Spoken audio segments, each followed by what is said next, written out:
Assalamualaikum warahmatullahi wabarakatuh. Jamaah rahimakumullah, dimanapun Anda berada. Hari ini perkenankan saya untuk membahas pembahasan yang sangat penting sekali, yaitu bertemakan tentang kesederhanaan. Karena sesungguhnya kekayaan diri ini sebenarnya terletak pada hati kita, bukan pada banyaknya hasil yang kita dapatkan dari duniawi ini, tidak, melainkan apa yang kita syukuri. Betapapun banyak pemberian Allah kepada kita semuanya, kalau memang tidak bersyukur, di dalam hati kita tidak ada rasa syukur di situ, maka di situ adalah orang-orang yang miskin. Karena itulah Rasul Shallallahu Alaihi Wasallam menekankan kepada kita, innal ghina ghinan nafas. Sesungguhnya kekayaan itu adalah kekayaan yang ada di hati. Baik, jamaah rahimakumullah, kita akan membahas beberapa pembahasan yang penting sekali tentang kesederhanaan. Rasul Shallallahu Alaihi Wasallam adalah orang yang paling kaya di dunia ini. Beliau diberikan oleh Allah Subhanahu wa taala kunci-kunci duniawi. Kalau mau beliau membukanya, maka beliau akan menjadi orang yang paling kaya, jamaah. Namun kita lihat satu persatu bagaimanakah konsep Rasul Shallallahu Alaihi Wasallam dalam duniawi ini. Apakah beliau ingin menjadi orang yang kaya? Tidak. Beberapa kali Rasul Shallallahu Alaihi Wasallam setelah sholat subuh mengetok pintu istrinya, wahai Khadijah, apakah ada makanan? Hal min ta'am? Kalau memang tidak ada, maka beliau akan keluar melihat kondisi rumah istri yang berikutnya. Apakah ada makanan, wahai istriku? Tidak ada. Kalau memang beberapa istrinya tidak menyediakan makanan, maka beliau akan berpuasa. Subhanallah. Inilah kehidupan beliau, jamaah, yang luar biasa sekali. Beliau senantiasa puasa. Bahkan beberapa kali sahabat mendapati di dalam perut beliau ada satu buah batu atau dua buah batu yang terselempit di dalam perutnya untuk menahan rasa laparnya yang sangat menyiksa. Yarbitu al-hajar wal awil hajar ini. Kita apakah pernah merasakan hal itu, jamaah? Tidak. Meskipun puasa pun kita pernah sahur, kita sudah sahur itu sudah luar biasa.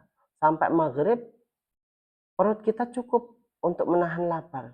Namun apakah kita bisa melihat kondisi beliau, seorang pemimpin umat, namun melihat kondisinya yang begitu mengerikan. Tidak ada makanan ketika waktu itu, apalagi ketika waktu persiapan perang Khandaq tahun ke-5 Hijriah. Bagaimana Rasul memerintahkan para sahabat untuk berjibaku menggali parit yang panjangnya kira-kira 18 km. Tidak ada alat berat ketika waktu itu. Dan beliau bersamai para sahabatnya. Sahabat-sahabatnya yang biasanya ke ladang tidak jadi ke ladang, berjibaku untuk menggali parit tersebut sehingga tidak ada makanan, stoknya habis ketika waktu itu, jamaah. Beliau menahan lapar. Beliau menyelempitkan batu di dalam perutnya. Ini yang sangat luar biasa. Maka jamaah rahimakumullah, bagaimana arti kesederhanaan itu sangat penting sekali dalam kehidupan kita. Jangan sampai kita melihat ke atas saja. Melihatlah ke bawah. La tangdur ila a'la minkum. Wangdur ila asfala minkum. Lihatlah, tengoklah ke bawah. Jangan engkau menengok ke atas. Oh, itu si fulan mempunyai mobil yang mewah dan lain sebagainya. Alhamdulillah saya sudah mempunyainya. Meskipun lebih buruk, lebih jelek, tidak apa-apa. Alhamdulillah saya mempunyai, daripada si fulan tidak mempunyai mobil. Saya mempunyai motor, alhamdulillah si fulan tidak mempunyainya. Saya mempunyai istri, alhamdulillah si fulan tidak mempunyainya. Inilah konsep kesederhanaan yang beliau tekankan. Jamaah rahimakumullah, Rasul Shallallahu Alaihi Wasallam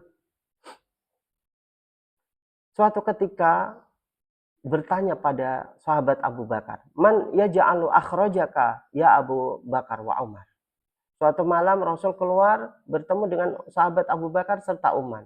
"Apa yang membuatmu keluar wahai Abu Bakar?" "Lihat lagi ada Umar." "Al-ju' ya Rasul." "Kelaparan wahai Rasul. Saya mencari makanan." Hingga menemui beberapa sahabat juga demikian. Hingga akhirnya ada seorang sahabat yang di rumahnya itu ada seekor domba. Domba yang hamil serta melahirkan. Kemudian mau disembelih untuk Rasul dan sahabat-sahabat yang ketika waktu itu kelaparan. Kemudian Rasul Shallallahu Alaihi Wasallam bersabda, "Iya kawal halu." Hati-hati, jangan engkau memotong ibunya kambing. La tazbah sahibatal laban. Jangan kalian menyembelih yang mempunyai laban, yang mempunyai susu. Dia berhak untuk menyusui anak-anaknya. Jangan, kasihan. Ini.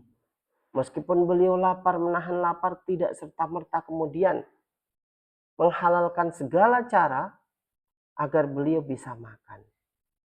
Ini yang luar biasa dari Rasul Shallallahu Alaihi Wasallam. Jamaah rahimakumullah, saat turunnya surat An-Na'im, "Tsumma latus'alunna yauma idzin 'anin na'im alhaakumut takatsur hatta zurtumul maqabir kalla saufa ta'lamun tsumma kalla saufa ta'lamun kalla law ta'lamuna ilmal yaqin la tarawunnal jahim tsumma la tarawunnaha 'ainal yaqin tsumma latus'alunna yauma idzin 'anin na'im."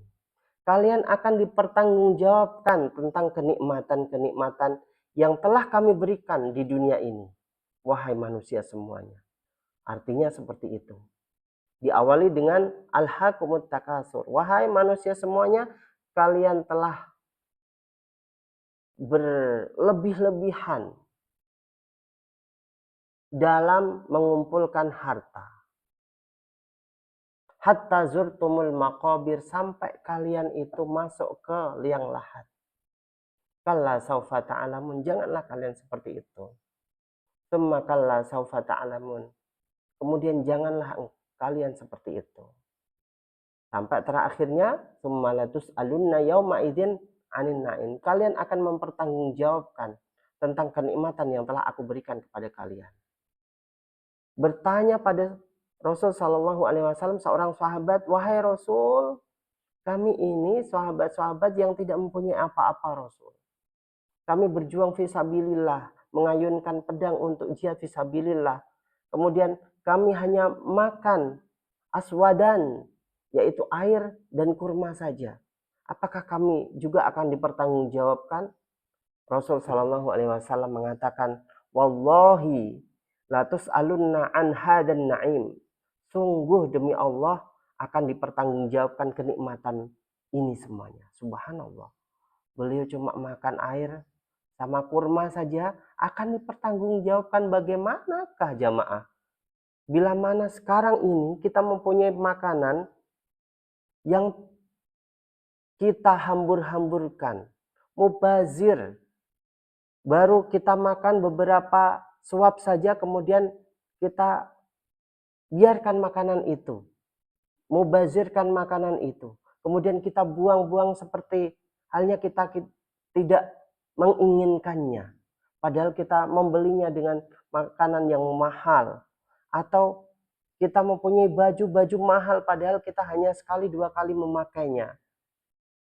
Sementara di sana jamaah rahimakumullah ada orang-orang yang kelaparan, saudara-saudara kita di Gaza, saudara-saudara kita seiman yang ada di Indonesia, masih banyak orang-orang yang kelaparan.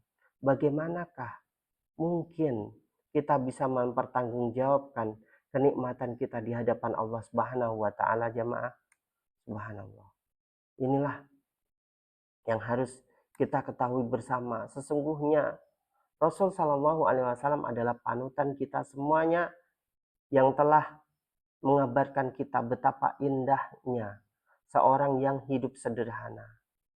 Jika memang tidak ada jamaah, jangan sampai kita kemudian mengambil haknya orang lain. Kalau memang tidak ada pada kita, sudah cukup. Jangan sampai berkeinginan tinggi, sampai hutang sana sini, sampai ke bank untuk membeli suatu harta yang kita inginkan. Sementara kita tidak kuat untuk menabung atau mengembalikan uang tersebut. Jamaah rahimakumullah, sahabat Umar radhiyallahu an adalah orang yang paling sufi di antara para sahabat yang lainnya. Umar suatu ketika ada paceklik yang begitu berkepanjangan. Bagaimana Khalifah Umar menahan lapar juga, ingin merasakan kesusahan yang ada di kota Madinah ketika waktu itu. Kemudian Umar mengatakan, tuqarqir, kepada perutnya, tuqarqir aula tuqarqir, wallahi la asba'u hatta asba'al mu'minin. Meskipun perutku ini bersuara, engkau bersuaralah, atau tidak bersuara, aku tidak akan makan sampai para orang-orang mukminin makan dan kenyang mereka. Subhanallah. Membiarkan perutnya sendiri kelaparan karena tidak tahan bagaimana derita yang dialami oleh orang-orang mukminin ketika waktu itu. Panas berkepanjangan, tidak ada hujan sama sekali, hingga panen-panen gagal semuanya, tidak bisa diharapkan makanannya. Inilah yang terjadi ketika zaman Amirul Mukminin Umar bin Al-Khattab.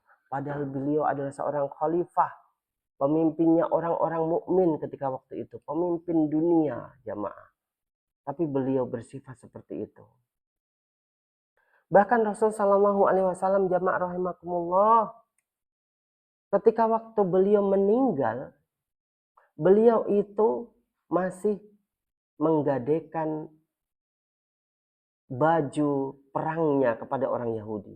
Lamma tuwfiya Rasul sallallahu alaihi wasallam wa dir'uhu marhunun ala bani Israil. Subhanallah. Aisyah mengatakan seperti itu. Ketika meninggalnya Rasul, beliau masih mempunyai hutang, yaitu gadean.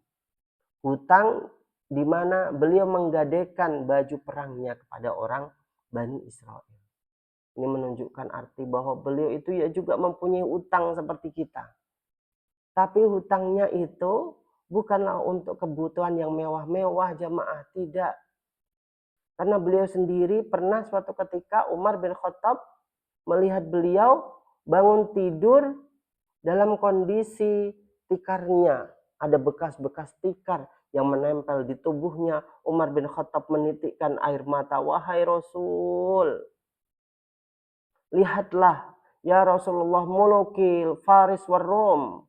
Bagaimana, lihatlah wahai Rasul, pemimpin-pemimpin Persia dan Romawi, mereka ada di atas firosh yang sangat mewah, kasur yang empuk, permadani yang indah wahai Rasul. Apakah engkau tidak ingin seperti itu? Kemudian jawab Rasul, amma tardo antakuna lahud dunya walanal akhirah. Apakah engkau sudah ridho jika kita mempunyai akhirat sementara mereka mempunyai dunia? Dunia ini hanya sekejap saja jamaah. Tidak ada apa-apanya dibanding dengan kenikmatan yang ada di dunia, di akhirat maksud saya. Bagaimana kenikmatan di duniawi seperti halnya setetes, ya, seperti halnya kita mencelupkan jemari kata Rasul di sebuah di sebuah danau, kemudian kita angkat, itulah tetes-tetes kenikmatan yang ada di dunia. Sementara kenikmatan yang ada di akhirat terbentang begitu luas jamaah. Sangat luar biasa jamaah. Tidak ada bandingnya jika kita bandingkan dengan kenikmatan yang ada di akhirat. Karena danau yang begitu besar dan luas dibanding dengan tetes-tetes kenikmatan yang ada di jari kita tadi. Inilah yang ingin saya sampaikan dalam ceramah singkat kali ini. Semoga bermanfaat untuk kita semuanya. Terima kasih. Wassalamualaikum warahmatullahi